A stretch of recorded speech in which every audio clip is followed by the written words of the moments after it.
Yo, yo, yo, Aaron, how's it going? Hey Beatrice, how are you?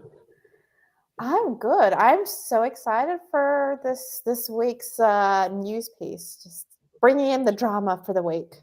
Shoot, so much breaking news happening. It was hard to pick one. Ah, damn. I mean, actually there seems to be a lot of tech in the news, so I'm glad that we're picking something that's not overly Yeah, techy. a lot of tech, a lot of AI layoffs in tech. Uh, Mm. we're here, there's fatigue on that. Like, let's get over it, you know? Let's talk about something fun and crafty. What do you think? Yeah, I'm down. I All mean, right. wanna talk about who it is, or should we Yeah, set it we out for will. everybody?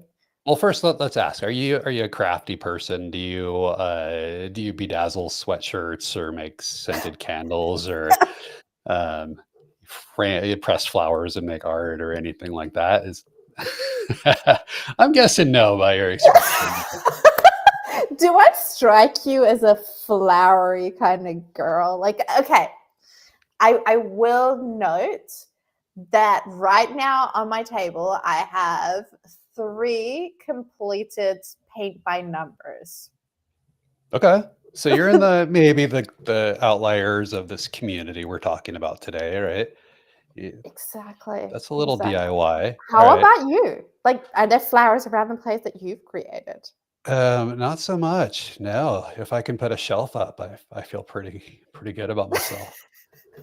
No, not so much, but a lot of people are, and they've Mhm. turned their hobbies or into cottage industries and have done pretty well because of it, especially the company that supports them, which is who we're going to talk about, and Hell yeah. It's Etsy, ETSY Etsy. That's who we're talking about today. And Uh, yeah, they've gotten pretty global. I mean, hell, this one here yeah, is from Etsy. yeah. Okay, so they've reached you.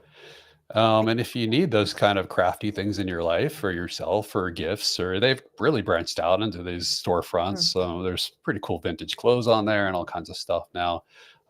Pretty sophisticated marketplace compared to the scrappy kind of farmers market feel that it started out with.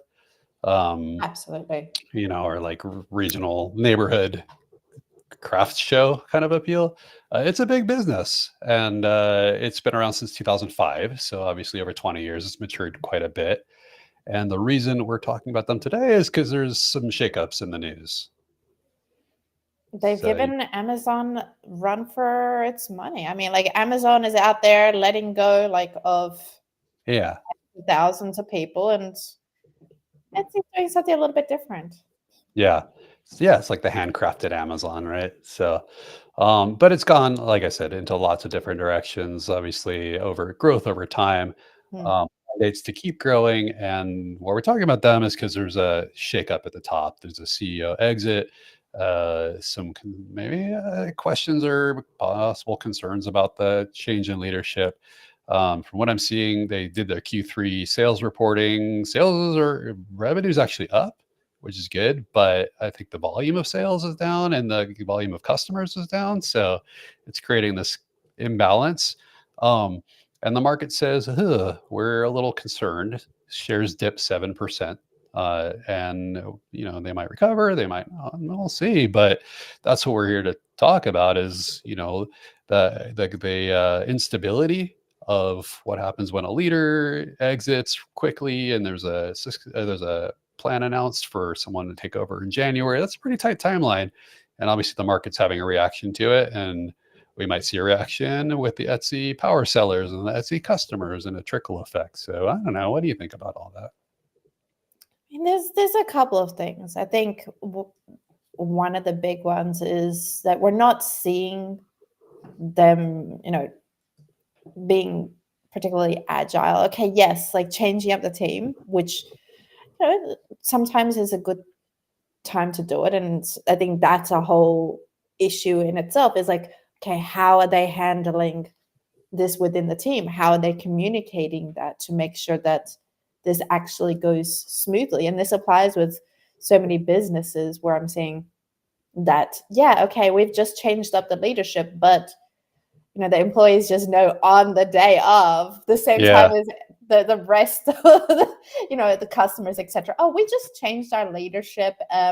They've been making a whole bunch of changes, and everyone's else, like, they've left kind of rattled by it, and it doesn't leave a good feeling or reflection on the brand itself.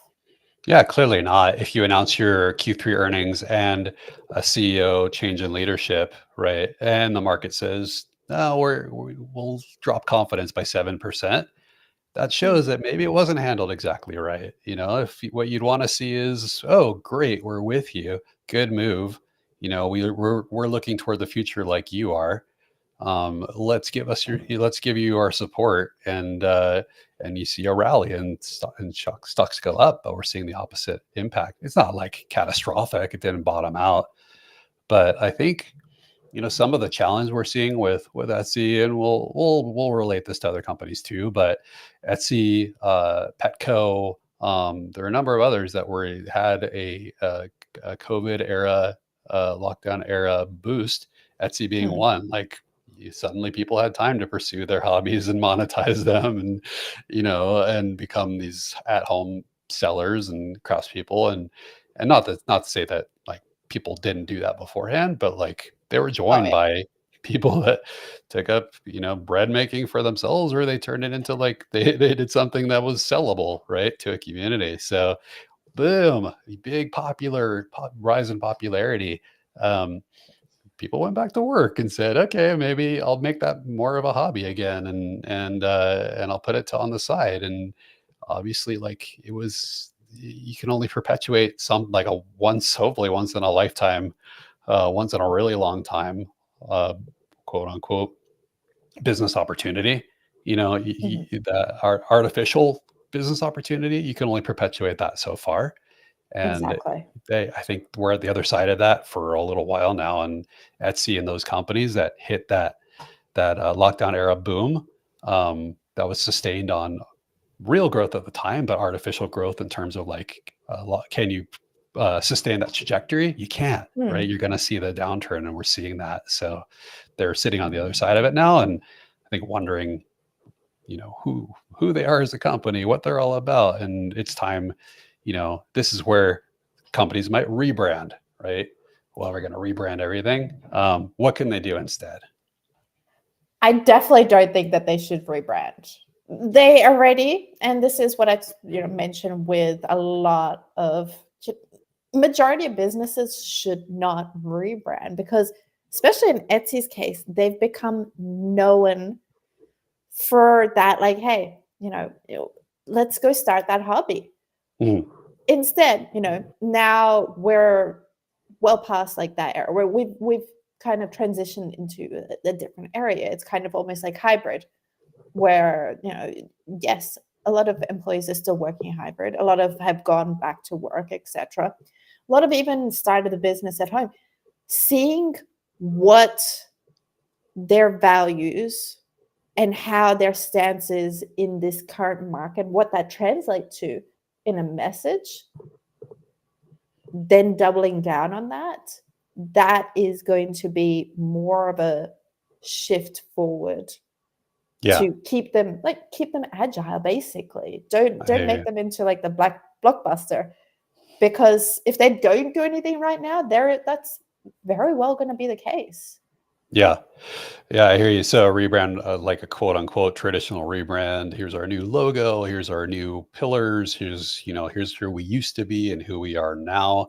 That would be, I think we're agreeing over course correction, and too many things at once, because you've got the CEO departure, you've got the earnings call, you've got all these speculative, investors or community members saying, well, what's this all about? Like, what does this mean for us? So what should they do? Again, let's keep on that track instead of a rebrand, instead of new logo, new tagline, new colors. We're still the Etsy you knew, but we're new. Like, how does a company, and let's relate it to B&B or service-based companies, or how do you adeptly handle a change in leadership and volatility? How do you communicate those things? I mean, I'd say for one is making sure that the team knows what's going on. And yes, like I understand once you get to a certain size, it does get difficult, but everyone should have a clear idea of what the long-term vision is. And so obviously when those decisions come into play, they should almost be obvious to the employees going, oh yeah, right. Like this is only natural because we're trying to go in this direction. So Yeah. when you're hiring based on values, based on, that shared overall direction, yeah, of course, everybody's here for like the salary, of course, but you know you want there to be that buy-in. Hmm. And so when the team is aware of what's going on, it makes it so much easier in marketing, right? Yeah. How they can communicate that, how you guys can build out that strategy going like, all right, cool. So maybe we don't release, our quarter findings and our CEO like change at the same time. Simultaneously. Yeah. Because those things will get conflated. And obviously people will look to place blame wherever they want, like it's gonna cause confusion, but you always want to look at things with a positive lens. I think I'm not their PR team, and it's not a crisis. It's a dip. But I think it's time for the new get to know our new CEO, Mm. to be very visible and have messaging from a 4-part video series, maybe, let's say, from the new CEO in a ramp up between now and January, to say, here's what I'm all about. Here's my vision for the company.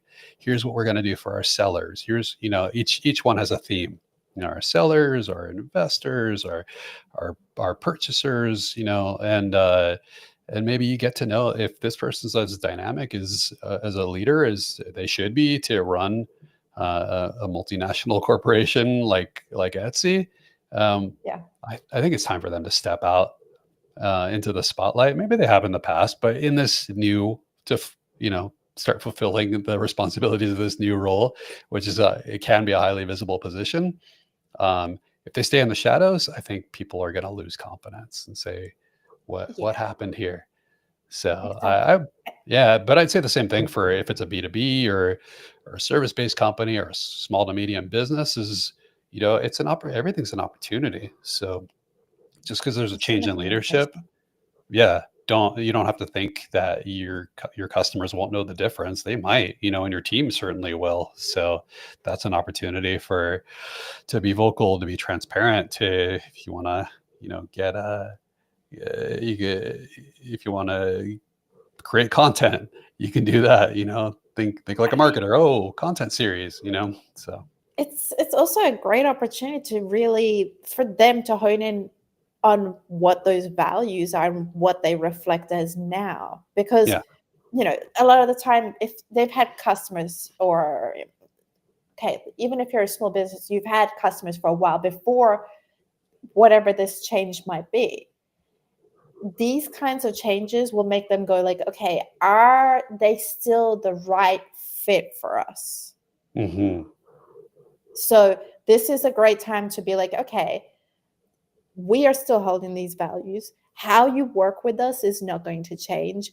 In fact, we're going to be introducing more areas where they can actually give feedback, because instead of leaning into this whole like AI, okay, like, automation, etc., great, yeah, but bring back that human side and be like, okay, we actually want your input.